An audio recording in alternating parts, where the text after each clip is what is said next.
అంటే ఇప్పుడు మీరు స్టేజెస్ అన్నారు కదా! 4 స్టేజెస్ ఉంటాయి అని. ఫస్ట్ స్టేజ్‌లో సెకండ్ స్టేజ్‌లో పెయిన్ ఉంటుందా? హ్మ్. హ్మ్.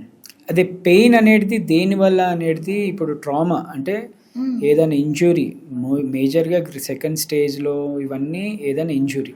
హ్మ్. ఎలా అంటే ఇప్పుడు రీసెంట్ టైమ్స్‌లో ఈవెన్ అంటే ఇప్పుడు కొంతమంది వాళ్ళ ఉద్యోగరీత్యా గానివ్వండి, దేని రీత్యా గానివ్వండి అసలు ఏ యాక్టివిటీస్ లేకుండా ఉండి ఓకే. అలానే లాంగ్ అవర్స్‌లో కూర్చోవడం, లాంగ్ అవర్స్ అదే స్టేబుల్‌గా ఏ ఫిట్‌నెస్ లెవెల్స్ లేని వాళ్ళు సడెన్‌గా ఏదన్నా అకేషన్‌కెళ్తారు.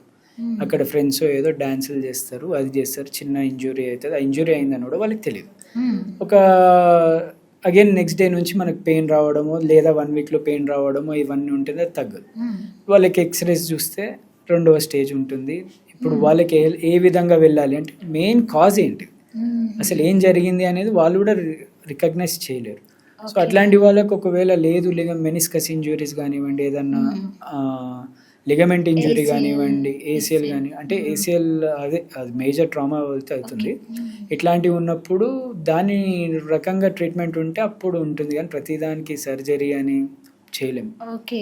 ఏ స్టేజ్‌లో ఉన్నా గానీ పేషెంట్‌కి మనం పెయిన్ ఉన్నప్పుడు మాత్రమే ఐడెంటిఫై చేయగలుగుతాం. అవును. మామూలుగా అవును. పేషెంట్‌కి గూడా అవును. తెలీదు. తెలీదు. వాళ్ళ వాళ్ళ నీస్ అసలు ఏ స్టేజ్‌లో ఉన్నాయో అని. ఎగ్జాక్ట్‌లీ.